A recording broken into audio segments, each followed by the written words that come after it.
Dios bendiga a todos los que nos están viendo por medio de internet. Vamos a estar hablando ahora sobre con qué me presentaré ante Dios, ¿verdad? Hay mucha gente que se le ha enseñado una manera de presentarse ante Dios errada, ¿verdad? No vamos a dar nombres de predicadores ni de pastores, no queremos ofender a nadie, ¿verdad? Porque también nosotros pues somos imperfectos, también la regamos, ¿verdad? Pero quiero recalcar que sí, hay hermanos que le enseñan a la gente que se presenten a Dios, ¿verdad? Con una buena ofrenda, ¿verdad? Y lo mejor que tengas. Y hay muchos hermanos que pues se esfuerzan y sí, hasta traen todo el cheque. Otros traen hasta herencias, casas, carros. Y no está mal presentarse a Dios con una ofrenda, pero hay que enseñar la palabra como es. No todo el tiempo la ofrenda tiene que ser dinero, y eso lo sabemos por la palabra de Dios. No todo el tiempo es dinero. Hay momentos en que el mismo Dios te va a hablar y te va a decir: lleva esto al templo, quiero que lleves tanto al templo. Pero son momentos especiales cuando Dios abre una dimensión donde el Señor te va ¿cómo se dice?, a bendecir financieramente. Pero mis hermanos, no es todo el tiempo el dinero, no es todo el tiempo. Hay que ver qué dice Dios, y para eso nos vamos a ir a Miqueas capítulo 6, versículos 6 al 8, y vamos a ver que hay 4 cosas que Dios nos pide, y vamos a ver qué son. Y sabemos que de esas 4 que está pidiendo aquí, ninguna de ellas es dinero. Pero sí hay ocasiones que viceversa. Recuerdo cuando Dios mismo le dijo a Moisés, que hiciera el tabernáculo, y resulta con Moisés, y le dijo al pueblo: traigan esto, esto, esto y esto, relacionado, ¿verdad?, con lo material. Y para lo material estamos hablando ya de dinero, ¿verdad? Pero como les digo, viceversa, no todo el tiempo es dinero. Así que, mis hermanos, enseñemos a nuestra gente como es la palabra de Dios, y no le enseñemos y le metamos en la cabeza que todo es dinero. Porque si fuese así, mis hermanos, hay hermanos tan lindos, tan hermosos, llenos del Espíritu Santo, oyentes, que se metieron a sus casas, mas sin embargo tan pobres, tienen un trabajo que pues no les da a veces para todo, ¿verdad? Pues ¿qué está pasando? Lo que pasa, mis hermanos, como les digo, no es que todos seamos ricos materialmente. Uno nos tocó en este mundo tener más que a otros, pero sí les digo, en lo espiritual no hay excepción de personas. Entonces enseñemos la palabra como debe de ser, y empecemos. Dice en Miqueas capítulo 6, versículos 6 al 8, dice: ¿con qué me presentaré ante Jehová y adoraré al Dios Altísimo? ¿Qué quiere decir? Que estas 4 formas que va a decir el Señor, Él las va a tomar como una adoración. Bien, miramos el acto de adoración. Fíjense, dice: ¿se agradará Jehová de millares de carneros o de 10,000 arroyos de aceite? Daré mi primogénito por mi rebelión, el fruto de mis entrañas por el pecado de mi alma. O sea que primero se pregunta: ¿con qué? ¿Verdad? ¿Con qué me presentaré delante del Altísimo? Y me presentaré, dice, me presentaré ante Él con holocaustos, con becerros de un año. O sea, ¿sabes? Para comprar un becerro, ¿verdad?, pues se necesita dinero, ¿verdad que sí? Para dar aceite, llevar mucho aceite, tú a una iglesia, necesitas dinero para comprarlo. Pero acá estamos en el versículo 7, que dice: ¿se agradará que va de millares de carneros o de 10,000 arroyos de aceite? En pocas palabras, ¿se agradará a Dios de que tú le traigas puro dinero? ¿Se agradará a Dios de eso? Pues no, porque dice, y seguimos leyendo, dice, ¿verdad? Pues voy a seguir el 7, lo voy a leer completo. ¿Se agradará que va de millares de carneros o de 10,000 arroyos de aceite? Daré mi primogénito por mi rebelión, pues, dice, el fruto de mis entrañas por el pecado de mi alma. Fíjate lo que pide Él. Hay 4 cosas, y el que quiera apuntarlas, apúntenlas. Dice: oh hombre, Él te ha declarado lo que es bueno. ¿Y qué pide Jehová de ti? Fíjate lo que está pidiendo de nosotros, solamente dice, hacer justicia y amar misericordia y humillarte ante tu Dios. Son 4 cosas que está pidiendo. Pero ninguna de esas 4 cosas se encuentra el arroyo de aceite, ni se encuentra, ¿verdad?, los carneros, ni se encuentra que le des a tu primo. No se encuentra nada de eso. En realidad, ¿quiénes son los que hacen eso de presentar a sus hijos a un Dios, ¿verdad?, y quitarle la vida? ¿Quiénes son esos los que hacen eso? En la actualidad, ¿verdad?, los satánicos son los que hacen eso, que le llevan una alma a Satanás para ellos crecer en poder. Dios no nos está pidiendo nada de eso. Dirán, bueno, ¿y por qué le dijo Dios a Abraham que llevara a su hijo y se lo sacrificara ahí? Porque exactamente Dios no quería el hijo de Abraham. O sea, Dios no quería a Isaac, sino que Dios nos quería enseñar en estos tiempos a nosotros, que Él en realidad lo que quiere es que le amemos, que lo obedezcamos. ¿Sí me entienden? ¿Por qué? Porque miramos que el mismo ángel de Jehová va y para a Abraham de que no sacrificara a su hijo a Abraham, que no sacrificara a Isaac.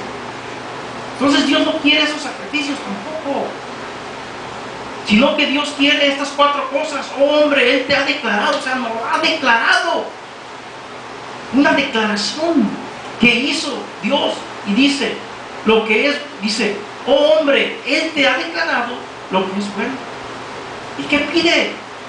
De ti solamente hacer justicia. 1, justicia. Número 2, amar. Número 3, misericordia. Y número 4, humillarte ante tu Dios.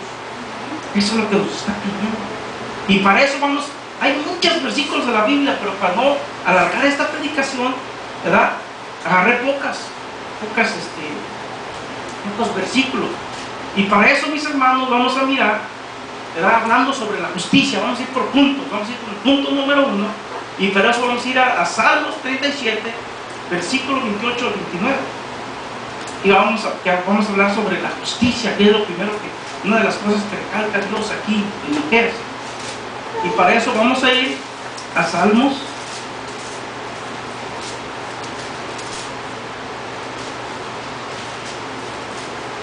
37 y versículos 28 y 29. Y dice, ¿están ahí, mis hermanos? Dice, porque Jehová ama la rectitud y no desampara a sus santos.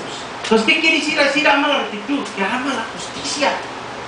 Por eso cuando nosotros, los hijos de Dios, hacemos algo injusto con el vecino o con un compañero de trabajo, con tu mujer, o la mujer con tu esposo, o con tus hijos, con quien quiera que sea, como que no podemos dormir, ¿verdad? Como que tenemos que pedir perdón.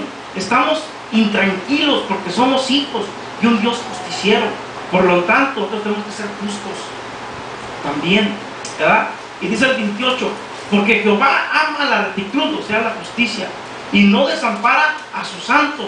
Para siempre serán guardados, mas la descendencia de los impíos os será destruida. Los justos heredarán la tierra y vivirán para siempre sobre ella. ¿Qué quiere decir, mis hermanos? Que nosotros tenemos que vivir nuestras vidas esforzándonos en ser justos, no ser mentirosos, no engañar, no hacerle daño a nadie, vivir bajo la justicia de Dios, o sea, bajo lo justo. Y para saber qué es lo justo, debemos aprender los estatutos, los mandamientos de Dios que Él nos demanda en su santa palabra. Si no, no vamos a poder, sobre todo, ¿verdad?, estar siempre en comunión con Él para poder ser justos. Ahora vamos a otro versículo, mis hermanos, y vamos a ir a Mateo. Y estamos hablando todavía sobre la justicia. Vámonos a Mateo. Y como dije, no quise prolongar la predicación, por eso no agarré muchos versículos. Entonces váyanse a Mateo 6. Amén.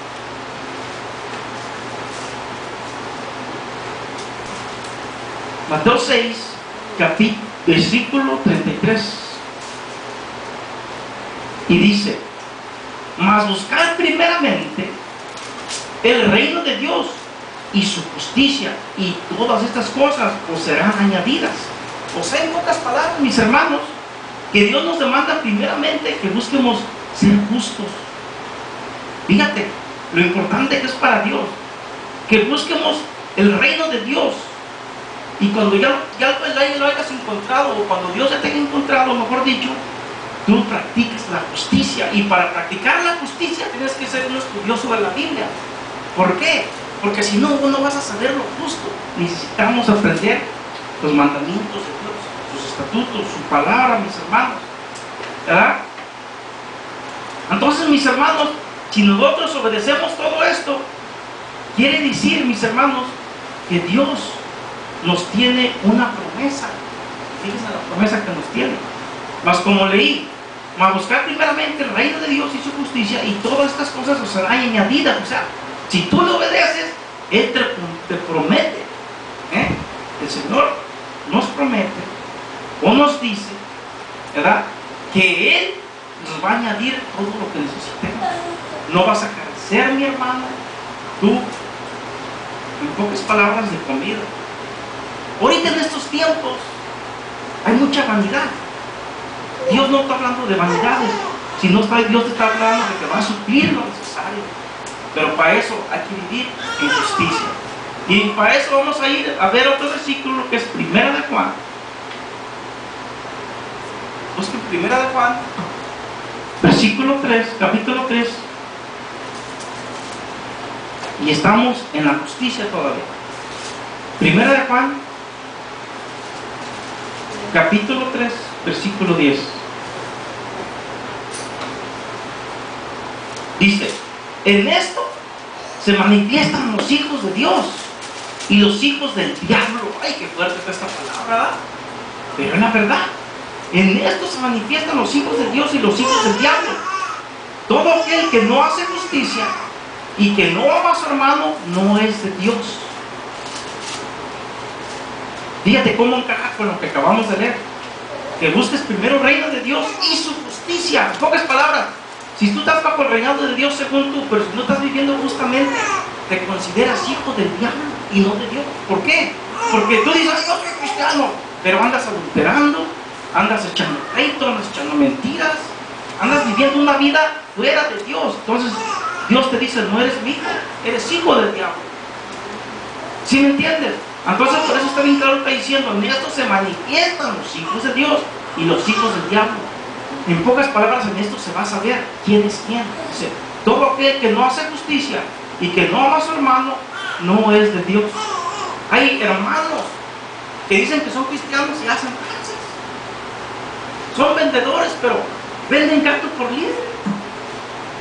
O te meten un carro que no sirve para nada y te dicen que está bien bueno. ¿Sí o no? Ah, pero dicen que son hijos de Dios. Pero aquí dice la Biblia otra cosa, que son hijos del diablo. Entonces, si tú dices que eres cristiano, pero estás engañando a alguien y andas con tus cosas, pues no eres hijo de Dios, eres hijo del diablo. Yo no lo digo, lo dice la palabra. Yo sé que está fuerte, pero la palabra lo está diciendo. Ahora, si tú dices: ay, yo soy uno de esos, yo soy vendedor y yo estoy haciendo mal porque transeo a todos, yo soy un hijo del diablo. Entonces no digas esto. Entonces ya no voy a ir a la iglesia porque yo soy hijo del diablo. No, arrepiéntete y busca a Dios de veras y deja de hacer lo malo y vete a ser un hijo de Dios y no es malo. No digas: soy hijo del diablo, ya descubrí, ya me voy. No, por lo contrario, tú dices: yo no quiero ser hijo del diablo, yo no quiero ser hijo del diablo. Me voy a portar bien, voy a ser justo, yo voy a ser un hijo de Dios. En vez de que digas: no, pues dice que soy hijo del diablo, me voy a ir. No. No confundas las palabras ni te dejes engañar por el diablo. No hagas eso. Deja hacer lo malo y haz lo bueno y Dios te va a recibir, ¿verdad? Pero cuando ya hablamos de la justicia, ese término, ya miramos lo que quiere Dios de nosotros al decir que quiere que vengamos, ¿verdad?, que seamos justos. Ahora vamos a ver lo segundo. Y en lo segundo, que viene siendo amor. Vamos a ver, Primera de Juan, ¿verdad? Aquí donde estamos, capítulo 4, mis hermanos, y versículo 9 al 11. Y vamos a hablar sobre el amor. Fíjense lo que dice. Dice, en esto se mostró el amor de Dios para con nosotros, en que Dios envió a su Hijo unigénito al mundo, para que vivamos por Él. En esto consiste el amor, no en que nosotros hayamos amado a Dios, sino que Él nos amó a nosotros y envió a su Hijo en propiciación por nuestros pecados. En pocas palabras, yo les voy a explicar para que entiendan más lo literal, a qué se refiere en propiciación. En propiciación se está refiriendo, ¿verdad?, en que Jesús vino haciendo un acto de crucifixión y de amor, y obediencia al Padre, ¿verdad? Y de esa manera cumplió la propiciación, y Dios se agradó y Dios nos perdonó a nosotros. O sea, propiciación quiere decir eso, ¿verdad? Por eso es que menciona, en esto consiste el amor, no en que nosotros hayamos amado que nosotros hayamos amado a Dios, sino que Él nos amó a nosotros y envió a su Hijo en propiciación. O sea, para que el Hijo fue el que calmó a Dios, para si no lo sabían. ¿Saben cómo lo calmó? Haciendo un acto en la cruz, donde murió en la cruz del Calvario, y el Señor se calmó y se agradó con la sangre de su Hijo, y de esa manera, ¿verdad?, el diablo perdió el poder. ¿Sí me entiendes? Perdió el poder Satanás que tenía al morir Cristo en la cruz, porque el Señor, haz de cuenta que pagó el precio por nosotros. Esa es propiciación, lo que está hablando aquí, para que entiendan. Por eso es que al decir propiciación, está hablando de la propiciación de Cristo, el acto de Cristo en la cruz. ¿Ok? Para que entiendan el versículo. ¿Ok? Entonces, mis hermanos, el versículo 11 dice, amados, si Dios nos ha amado, así debemos también nosotros amarnos unos a los otros.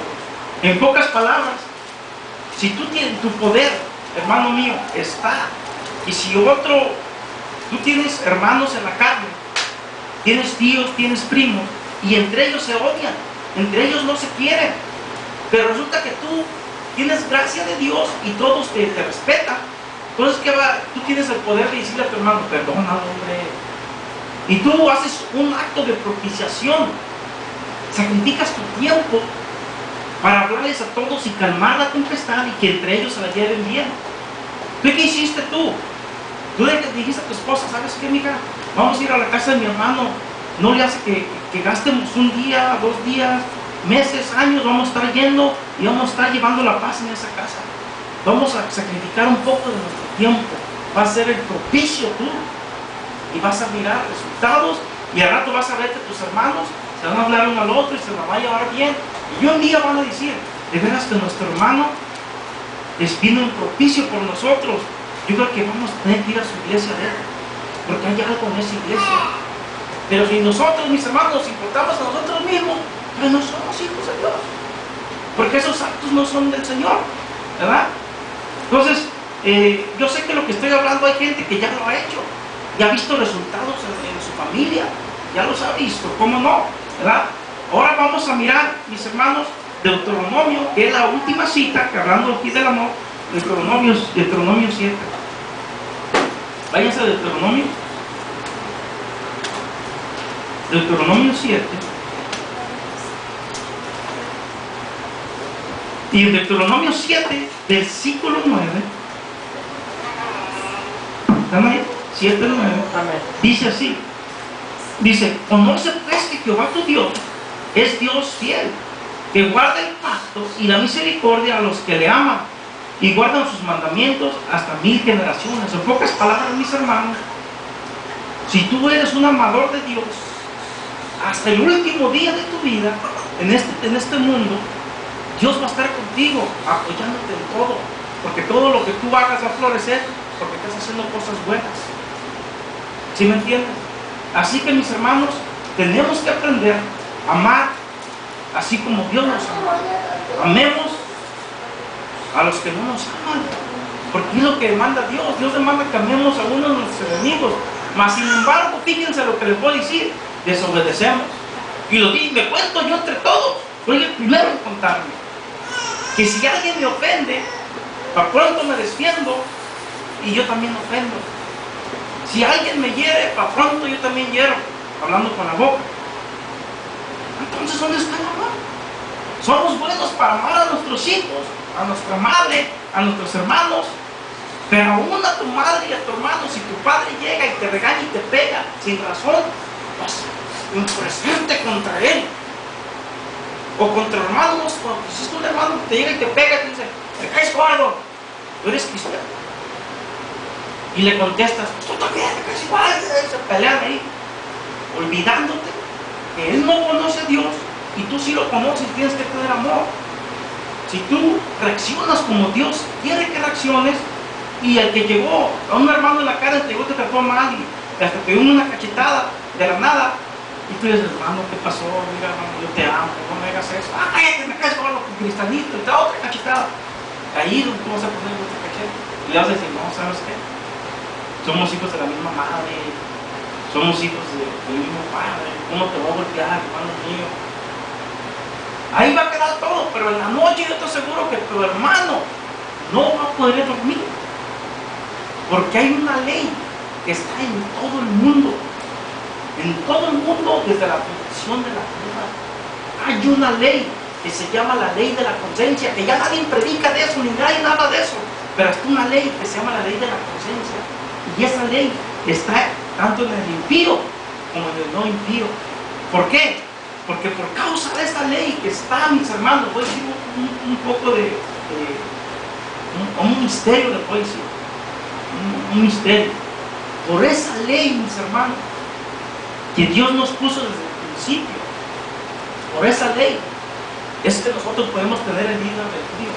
Y por esa ley, mis hermanos, es que Satanás no ha podido dominar el mundo entero. Por esa ley que Dios dejó. Y escuchen lo que les voy a decir, está esa ley en todo corazón de todo humano. Por eso aún los malos, aún los matones, los que se dedican a matar gente, que le digan, ve, mata a tu madre, no lo va a hacer, porque está esa ley de esa conciencia. ¿Cómo voy a matar a mi madre? Mejor mato que me mandó matar. Está esa ley, la ley de la conciencia, y esa ley de la conciencia es la que Satanás no ha podido dominar, es la que nos ha ayudado. Y esa ley es la que viene encontrando la justicia en estos tiempos. ¿Sí me entienden? Pero yo sé que está medio enredoso, pero yo sé que los entendidos me van a entender. Por eso cuando ya en lo que quedamos, que el hermano llegó el hermano impío, llegó y golpeó al hermano cristiano, se fueron a dormir y cada quien ganó a su casa. En la noche el hermano que golpeó a su hermano va a estar, híjole, neta que sí es mi carnal, pues, la regué, le pegué y delante de mi papá, híjole. La siguiente día en la mañana va así mordiéndose el orgullo, y por esa ley de esa ley de la conciencia de la que nadie habla, que está en la Biblia. Pero no, como no estamos predicando sobre eso, no estoy profundizándome, nada más va de paso eso, ¿verdad? Donde viene el hermano y le dice a su madre, ¿sabes qué? Híjole, mamá, te respeto, le pegué a mi hermano y no tenía que haber hecho, él no me hizo nada. Su madre le dijo, lo correcto es que vayas a su casa y pídele perdón a tu hermano. Mamá, sí, voy a ir a pedirle perdón. Entonces fue y le dijo a su hermano, perdón. ¿Verdad que sí? Porque está esa ley situada aún en la gente mala.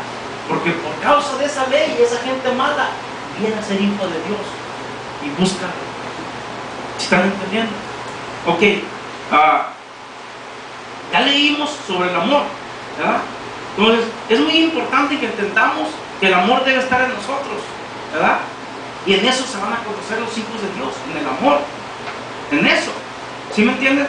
Porque muchos dicen que somos hijos de Dios, pero no vemos cómo vamos a ser hijos de Dios, ¿verdad? Pues este hermano al que golpearon, ese amor lo retuvo, no se desprendió, no quiso hacer nada, respetando y honrando a su madre y a su padre y amando a su familia, ¿verdad? Prefirió ser humillado y golpeado. ¿Cuántos dicen gloria a Dios? Ahora vamos a ver el término de misericordia, que es lo tercero que Dios nos pide de Miqueas. Eran 4 cosas, ¿verdad? Ahora vamos a lo tercero, y para eso vamos a dar un solo versículo. Como dije, no vamos a alargar tanto de la predicación, además haciendo mucha calor. con eso es suficiente para que el pueblo de Dios comprenda. Y dice en Mateo 9:13, váyanse a Mateo, y estamos hablando, ¿verdad?, de misericordia ahora. Entonces, porque para siempre es ¿qué? Que para siempre es ¿qué? Su misericordia. Como dice ahí, hay un salmo que habla mucho de la misericordia, ¿verdad?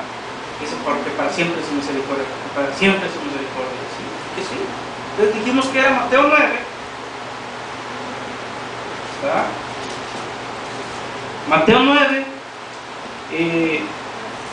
versículo 13. ¿Están ahí?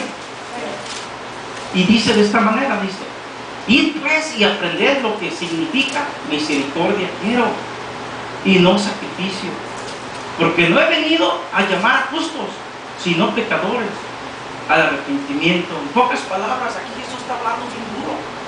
Pero tenemos que entender el término literal. Fíjense lo que dice: id pues a aprender lo que significa misericordia. Misericordia quiero. O sea, que está diciendo Jesús que aprendieran los significados y que mirara qué es misericordia, qué es lo que Él quiere, y no sacrificio. Porque muchos de la ley en aquel tiempo querían tener sus sacrificios, pero seguían viviendo sin un corazón misericordioso, seguían riéndose del pobre. El más poderoso tumbaba al más débil. Entonces Jesús le está diciendo que lo que quiere es misericordia y no sus sacrificios. Dice, porque no ha venido a llamar a justos, sino pecadores. En pocas palabras, dice, no hay ningún justo entre ustedes, no hay ninguno. Por eso yo vine, para restaurar, porque no hay ningún justo entre ustedes. Yo he venido por pecadores.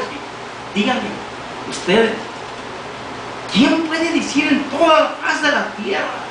Díganse lo que les voy a decir, en toda la faz de la tierra no hay ninguno que pueda decir, yo soy santo. Ninguno que pueda decir, yo no peco. Ni uno. Y se les puede descifrar bien fácil. Un ateo ni siquiera puede decir que él no peca. Ni siquiera uno que no cree en Dios puede decir yo no peco. Ni siquiera un ateo. ¿Por qué? Porque el ateo sabe que ha hecho mal. El ateo sabe que ha ofendido. El ateo sabe que ha golpeado. El ateo sabe y dice, no, pues no, yo sí he pecado, he hecho mal. Y a una persona, mis hermanos, un sacerdote, un pastor, no importa de quién sea, de dónde sea, por mucho que se la pasen ayunando, no se atreven a decir que no peca. Se podrá atrever uno a decir, no, ¿sabes qué? Yo vivo en santidad. Pero si explica a qué se refiere, esa persona que dijo vivo en santidad te va a decir, no, pues yo me refiero a que vivo en santidad por la sangre de Jesús, que vivo en santidad porque me estoy esforzando. Pero si no explica y lo dice a seca, vivo en santidad, va a dejar a muchos pensando nomás. Pero en realidad nadie vive en santidad, nadie, porque el que vive en santidad es aquel que no peca, y todos pecamos. Entonces si tú dices vivo en santidad, yo puedo decirlo, vivo en santidad, pero voy a decir de esta manera, vivo en santidad, pero por Jesús, es justo. Por eso vivo en santidad si no lo pudiera. ¿Por qué? Porque cada que peco, perdóname, y no dejo que el pecado fluya en mí, pero en realidad nadie puede vivir en santidad. El Señor dice, no es santo porque yo soy santo. O sea, el Señor sabe que no podemos hacerlo, pero nos está diciendo que nos forcemos. Ahora, ¿cómo sabe que no podemos hacerlo? Porque bien claro dice la Biblia, mis hermanos, dice, si alguno de vosotros, dice, ha pecado, dice, os preocupéis. Bueno, voy a hablar en términos castellanos. Si alguno de nosotros ha pecado, no se preocupe. No se preocupe. Dice, abogado tenemos a Jesús, dice, con el Padre. ¿Sí o no? Entonces, ¿qué quiere decir, mis hermanos?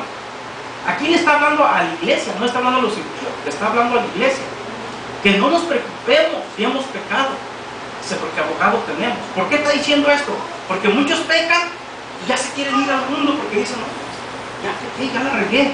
Y Satanás te quiere llevar al mundo, ya pecaste, tú no te mereces ser hijo de Dios. No, a ti te está diciendo el Señor en este versículo, Dios Todopoderoso está diciendo, no, yo sé que vas a pecar, pero ¿sabes qué? Por eso mandé a mi hijo en propiciación. por el perdón de tus pecados. Por eso lo mandé a Él. ¿Ah? Y Él va a orar por tu pecado. Tú más pídeme perdón en el nombre de Jesús y yo te perdono. Y de esa manera sí podemos vivir en santidad. ¿Sí me entienden? Pero eso no quiere decir que vas a dejar de pecar. Porque aunque no quieramos, besas contra tu mente y pecas. Si yo dijera, si hubiéramos aquí en la congregación, hubiéramos 5,000 y yo dijera, levanta la mano al hermano que no pecó en todo el día. Y se levanta uno la mano y me dice, a ver hermano, ¿por qué no pecó? Es que me la pasé en coma, estuve enfermo una semana y me la pasé en coma. Bueno, sí, porque no estabas consciente, estabas en el subconsciente. De esa manera sí. Porque tu cuerpo no estaba participando nada del mundo, estabas en coma. Pero hablando de lo consciente, nadie se iba a creer diciendo, yo no pequé. Porque mientras estés despierto, están los brazos del enemigo. ¿Ah? Y si dices, no, pero me la pasé en ayuno. Cuando estás en ayuno, mi hermano, créeme que Satanás viene y te ataca. Te pone imágenes que no quieres ver. Te pone cosas en tu mente que no quieres ver. Y hay una lucha fuerte de un ayuno. Los que han ayunado saben de qué estoy hablando. Así es que no me salgan porque ay, yo no peco. Todos pecamos. ¿Verdad? Y ahora, ¿qué leímos ahorita? En Mateo 9:13. ¿Verdad? Entonces ahí hablamos de la misericordia. ¿Verdad? Dios quiere, mis hermanos, que nosotros nos seamos misericordiosos. Y si alguien te hace algo a ti, ¿verdad? Tú tengas misericordia, tienes compasión de esa persona y la perdonas. Si no tienes misericordia, entonces no eres hijo de Dios. ¿Por qué? Porque Dios está pidiendo esa misericordia de ti. Porque Dios es misericordioso contigo, tú tienes que ser misericordioso con tu prójimo, con tu semejante. Y vamos a ver, mis hermanos, el último. Y vamos a hablar sobre humillación, que es la cuarta cosa que Dios pide, ¿verdad? Y vamos a ver Efesios 4:2.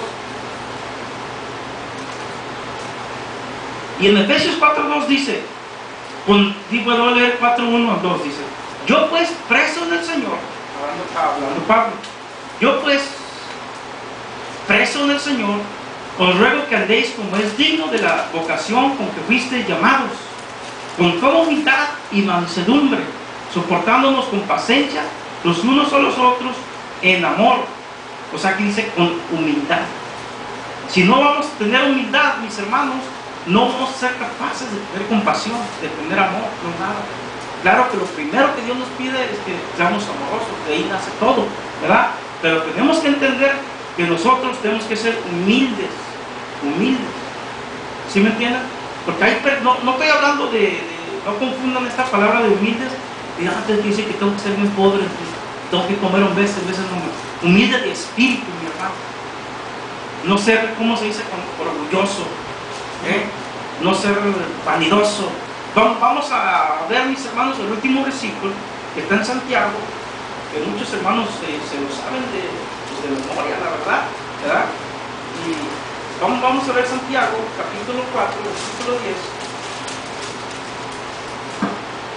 Y dice, mis hermanos, dice, humillados delante del Señor, y Él os exaltará. ¿Y cierto? Cuando una persona se humilla a ti, y tú, mi hermano, no peleas, te ofenden, te quedas callado, por respeto al Señor, Dios está viendo que lo estás honrando a Él, y Él te va a exaltar. Seamos de espíritu humilde, mis hermanos, y veremos la mano de Dios. Obedezcamos estos 4 términos que nos habla en Miqueas y vamos a ver la mano de Dios en nuestras vidas. Dios nos los bendiga.